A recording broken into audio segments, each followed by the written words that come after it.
Les amis, soyez les bienvenus. Merci beaucoup, Oriane, pour ton accueil. Merci au groupe Évoque. Merci au Nolinski de nous accueillir.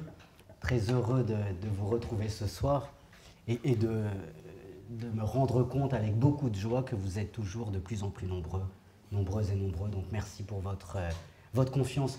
Ce soir, nous avons l'honneur et le privilège de recevoir François Allu qui nous fait vraiment l'honneur d'être là, d'autant plus que son livre est sorti il y a 11 jours exactement, le 3 octobre. Et lorsque j'ai rencontré François il y a quelques mois, je me suis dit, il ne faut pas laisser passer cette étoile filante.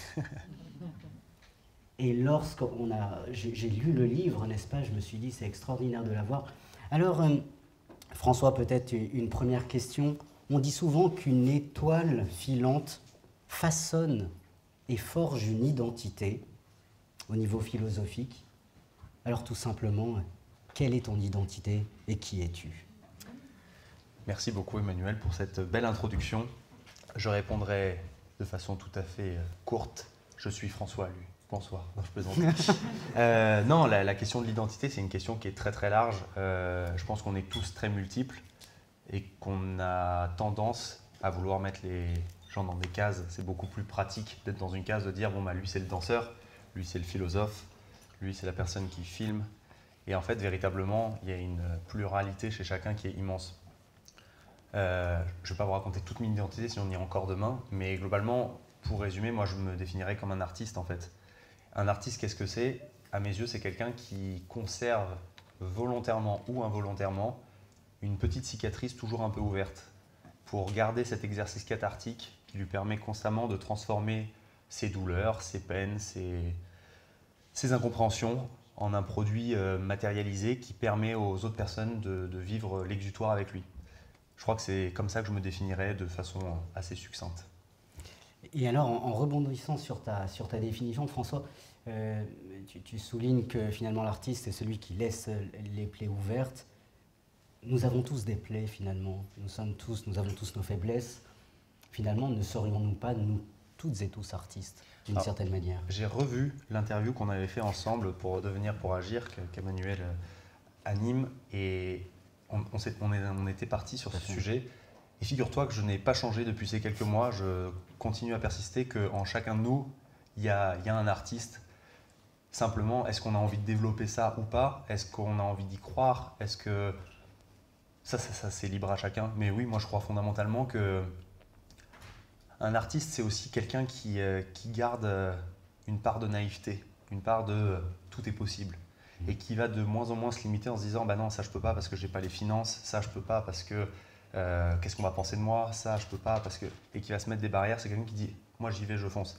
Et pour moi, il y a des personnes entrepreneurs, et j'en ai dans mon entourage proche, qui sont dits comme des businessmen, qui sont dans l'immobilier, qui sont dans la vente de chaussures, qui sont dans quoi que ce soit, mais qui au fond conservent cette âme d'enfant et qui sont de véritables artistes parce qu'ils ont plein d'idées, ils fourmillent Alors ça pourrait être décrit par certains comme étant des enfantillages ou alors des choses qui ne sont pas essentielles, alors qu'en fait je crois que c'est justement le propre de qui on est, c'est notre singularité. C'est ces espèces de petites aspérités qu'on a tendance à vouloir gommer, effacer parce que la dogme nous dit non, il faut rentrer dans le cadre. Et je crois qu'on s'en rend de plus en plus compte aujourd'hui, il y a de plus en plus d'informations, il y a de plus en plus de choses qui émergent. Et quand quelqu'un arrive à sortir quelque chose de très singulier, d'unique, peut-être un peu bizarre, il va forcément être critiqué, mais il va ressortir dans la toile et on va se dire oh, peut-être que moi c'est ça que je veux faire aujourd'hui.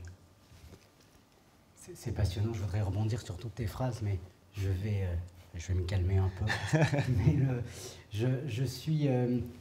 je vais pas raconter le livre parce que je ne suis pas là pour ça, mais déjà je vous invite vraiment à le lire parce que c'est fabuleux de voir tout ton parcours. Mais je voudrais, j'irai découper ce petit moment que nous passons en deux temps.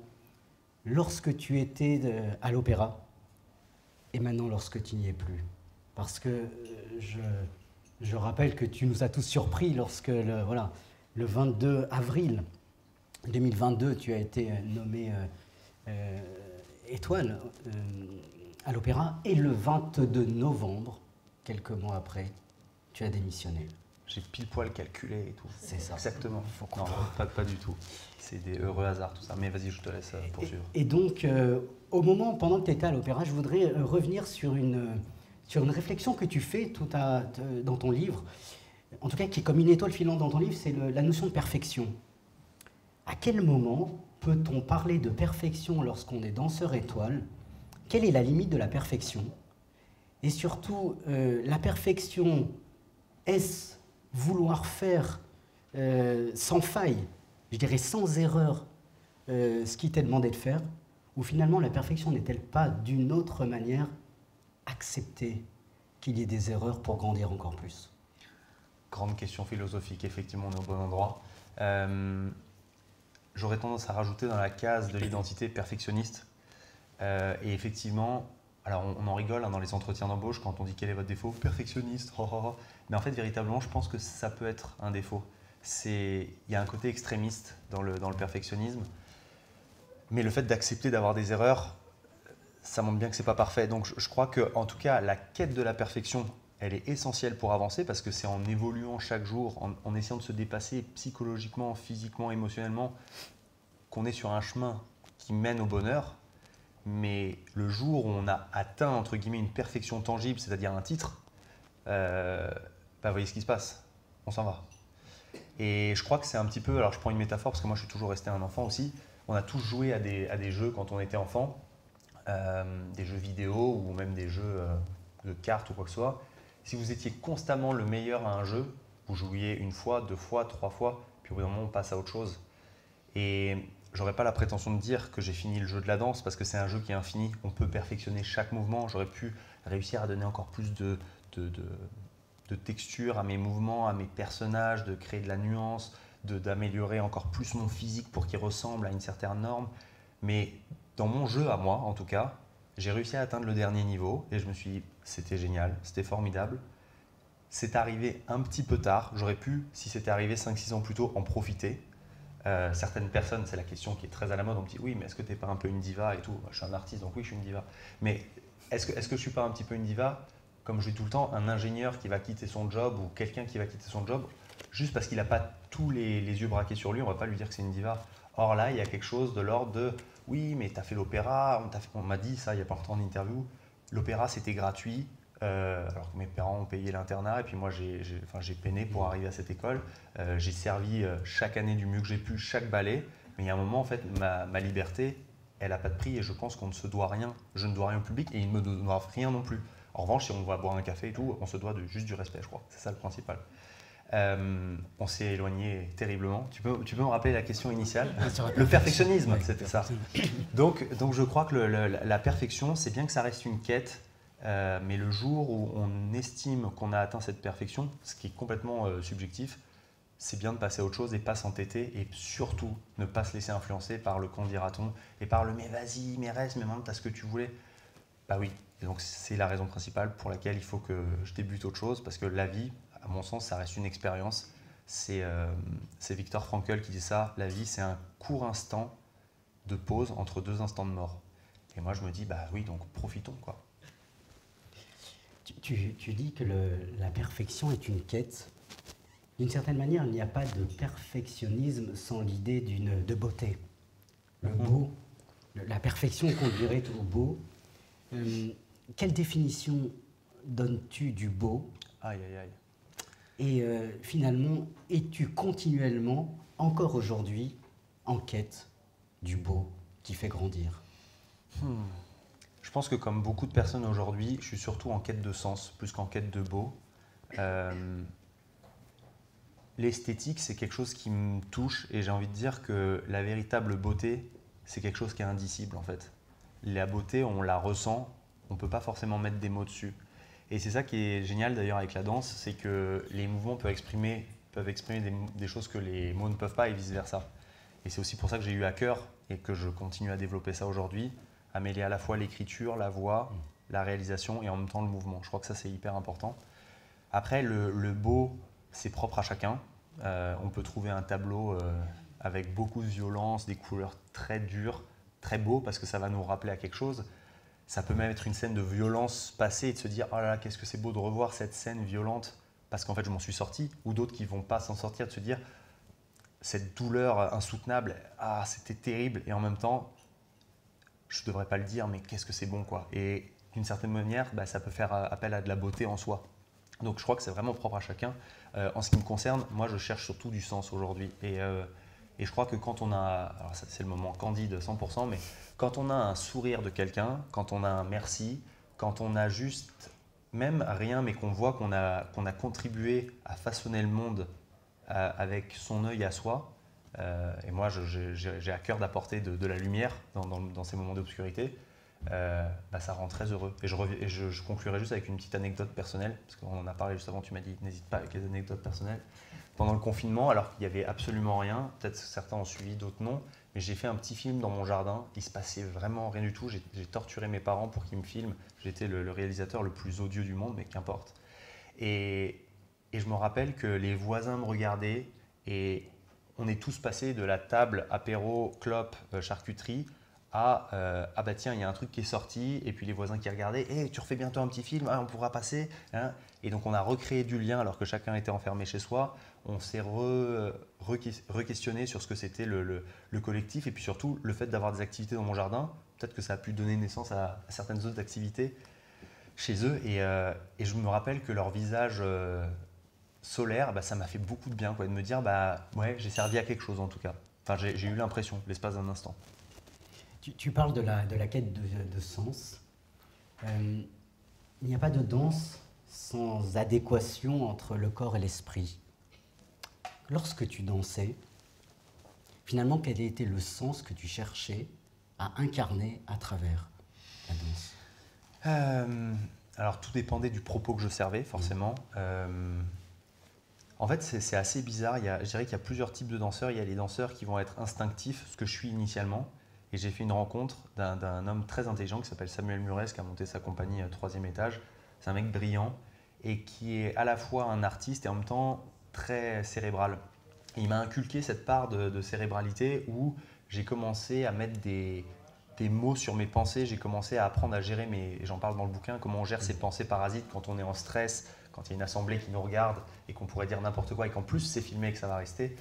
Comment on fait pour se préparer à tout ça? Et d'un coup, je suis passé de danseur, parce que je suis quelqu'un d'extrémiste sans forme politique, je suis passé de quelqu'un d'hyper instinctif à quelqu'un d'hyper cérébral. C'est-à-dire que chaque chose était millimétrée, parce qu'un jour, lors d'un concours, alors que je m'élançais pour faire mon premier saut, mon costume a commencé à me gêner, parce que je ne sais pas, c'était trop serré. Donc j'ai fait ce mouvement-là, j'ai commencé à être déstabilisé, et tout le reste de la variation, ça aussi j'en parle dans le bouquin, il y a un tas de pensées du genre qu'est-ce que je vais bouffer ce soir alors que je suis en train de passer un concours que j'ai préparé comme un malade mental et je suis en train de le ruiner pendant 1 minute parce que je ne suis pas là, parce que je me regarde d'au-dessus. Et donc grâce à cette stratégie de concentration, j'ai réussi à bien mieux réussir. Mais le problème de ça, c'est qu'au fur et à mesure, quand on me disait oh, ça doit être génial d'être dans les airs et puis de ressentir ça et tout. Mais la vérité, c'est que oui, l'espace d'un instant, quand on est en l'air, c'est la meilleure partie. Mais l'impulsion et le décollage, un peu comme dans la vie, il y a de la fibre musculaire qui se déchire. Et tout comme dans la vie, quand on est en train de progresser, on se déchire aussi un petit peu de l'intérieur. Et je sais que danser, plus ça avançait, plus c'était de la douleur en fait finalement. Et j'ai déconnecté la danse du plaisir, alors que pourtant les neurones miroirs fonctionnent. Hein. Quand on prend du plaisir, les gens prennent du plaisir aussi.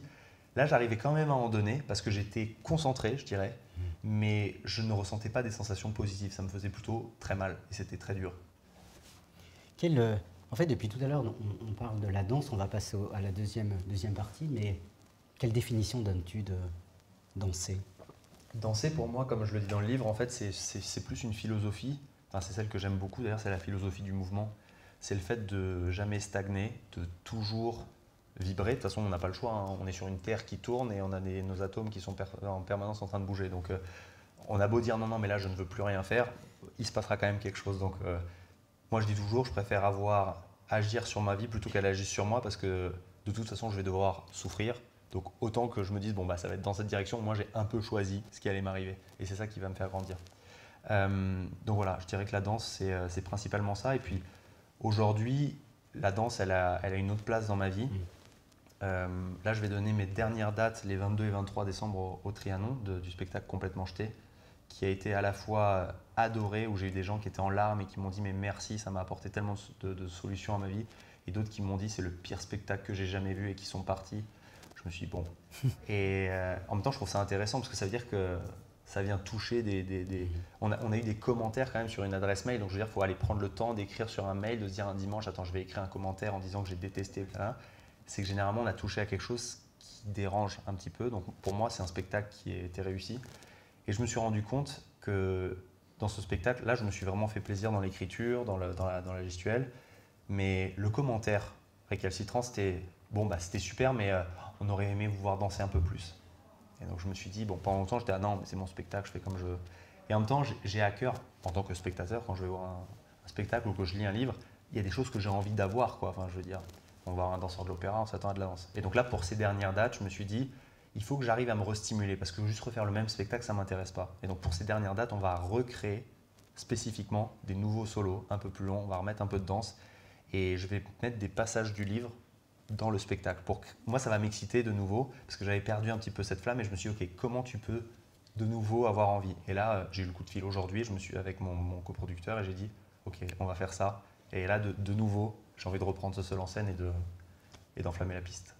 Les amis, c'est un beau cadeau de Noël que vous pouvez offrir à vos amis. François, je passe à la deuxième partie de cette petite interview sur la notion et le concept de liberté. En fait, quand j'ai lu ton livre, je me suis dit, il y a d'une certaine manière deux sortes de liberté. Tu avais une liberté lorsque tu dansais, et à la fois pas tant que ça, parce que tu devais incarner un personnage, etc. Et puis, tu as pris la liberté de partir, de démissionner. Alors tout le monde s'est dit, mais tu avais tout pour toi, tu étais arrivé au sommet du succès, on va reparler tout à l'heure de cette notion aussi, mais quelle est la part de liberté que tu t'es, je dirais que tu t'es offert pour prendre finalement cette décision? Et d'un autre côté, est-ce que ton libre arbitre ne s'est pas fait influencer d'une certaine manière par tous les artefacts qui pouvaient finalement t'empêcher de continuer? Alors, première chose, donc, c'était par rapport à la... Il faut que tu m'en dises à la liberté. Alors tout d'abord la liberté pendant que tu dansais. Question, il y a eu un court-circuit. Pendant que tu dansais. Pendant que je dansais, la liberté. Alors sur scène, j'avais une partition chorégraphique souvent assez précise. Quand je travaillais avec des chorégraphes invités vivants, il n'y a jamais eu de problème parce qu'en fait, il y avait un dialogue et le but, c'était de faire ensemble le meilleur spectacle possible. Et quand je proposais quelque chose que moi j'adorais et que le chorégraphe n'aimait pas, on en discutait et la personne m'expliquait par un justificatif très précis pourquoi ça n'allait pas. Et j'avais aucun souci à dire, pas de problème, je m'adapte. Le souci, c'était sur les ballets classiques. En fait, on donne régulièrement des variations de Nureyev, ces variations qui n'ont pas été touchées. Et chaque maître de ballet a sa version dans sa tête de ce qui est la version ultime de Nureyev. Mais il en a donné plein. Et encore une fois, la danse, c'est la philosophie du mouvement, donc tout bouge. Et je pense que si Nureyev, aujourd'hui, il voyait comment la danse a évolué et qu'on donne encore ces chorégraphies exactement comme elles sont, vu l'énergumène, vu la singularité du chorégraphe, je pense qu'il dirait assez dommage qu'ils n'aient pas perpétré mon état d'esprit, mais plutôt juste mes chorégraphies. Ou je me trompe peut-être totalement, parce que je ne vais pas parler à la place d'un mort. Hein. Ça se trouve, il va se dire, c'est très bien que ça reste exactement comme ça, je ne sais pas. Moi, en tout cas, j'ai l'impression, au travers de ce que j'ai vu de Nureyev, que c'est un révolutionnaire. Il a rajouté plein de variations dans les ballets où les hommes étaient juste des simples porteurs. C'est quelqu'un qui voulait faire avancer les choses. Donc moi, ma part de liberté, c'était de me dire, mais on est au XXIe siècle, il y a Netflix, il y a l'intelligence artificielle, il y a des danseurs dans le monde entier qui font des choses incroyables. À mon sens, en tout cas quand moi je signais le spectacle, ma performance, je ne voulais pas restituer exactement ce qui avait déjà été fait. Ça allait être fait par d'autres danseurs qui le font divinement bien en plus. Et c'est un art de savoir exécuter au doigt et à l'œil. Moi, je ne suis pas bon pour ça. Et c'est tout à fait noble et respectable de mes collègues. D'ailleurs, j'adorais les voir danser aussi. Moi, ce n'était pas mon cas. Moi, je suis un créateur.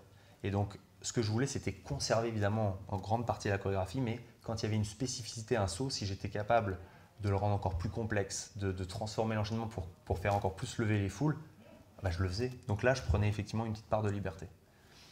Après, c'est la deuxième question. Au moment du départ, tu as pris la liberté de partir. J'ai pris la liberté de partir parce que déjà, j'ai été énormément contraint par plein de raisons. Déjà, il y avait la famille qui me disait « mais qu'est-ce que tu vas faire ?» Et c'était toutes les craintes, tout le levier de crainte qui était activé. Mais qu'est-ce que tu vas faire? Comment tu vas gagner ta vie? Où est-ce que tu vas aller? Panique. Et puis qu'est-ce que va penser le public? Qu'est-ce que vont se dire les gens? Et donc j'ai vécu un enfer à l'intérieur en me disant mais j'y vais pas. Après on m'a proposé le titre d'étoile alors que j'avais dit juste avant à ma directrice 2 semaines avant que je voulais plus être étoile. Et là on me le donne. Je me dis mais je peux pas dire j'accepte parce que j'ai dit non il y a 2. Enfin c'était un bazar sans nom dans ma tête. Ce qui m'a vraiment décidé, c'est que je me suis dit à accepter ce titre. C'est dingue de dire ça comme ça, mais c'est vrai. C'est que je me suis dit en fait tu l'auras toute ta vie ce titre. Et ça va te permettre de faire plein de choses. Mais comme j'en parle dans le livre, j'ai fait un pacte avec le diable, véritablement. Lucifer, c'est le porteur de lumière. Et quand on lui prend de sa lumière, il vous la donne, mais rien n'est gratuit, tout est compris. Ça a coûté cher. Je ne vais pas spoiler ce qu'il y a dans le livre, mais j'en ai payé les conséquences. Et finalement, le départ, il s'est fait parce que je me suis dit, déjà, je ne suis plus au même niveau que quand j'avais 25, 24 ans, plutôt même 20 ans. Et c'est très dur de se voir descendre. Et je me suis toujours fait une promesse, c'est que quand je voyais des grands danseurs étoiles qui sur la fin commençaient à descendre, moi je me disais c'est tellement dommage en fait de partir en étant moins bon que ce qu'ils ont pu l'être. Et moi je commençais à sentir cette descente et je me suis toujours dit le jour où tu commences à vaciller comme ça et puis à moins être performant, à mon sens, c'est pas respectueux pour le public et donc tu dois partir. Donc en fait c'est loin d'être un caprice de diva. C'est plus au contraire un truc respectueux pour le public parce que si les gens veulent juste me voir, on peut se voir et on peut aller prendre des cafés. S'ils veulent me voir, ils vont continuer à me voir parce que sur les réseaux, je vais continuer à créer. Je vais probablement évoluer dans le milieu audiovisuel aussi, dans le monde de l'écriture.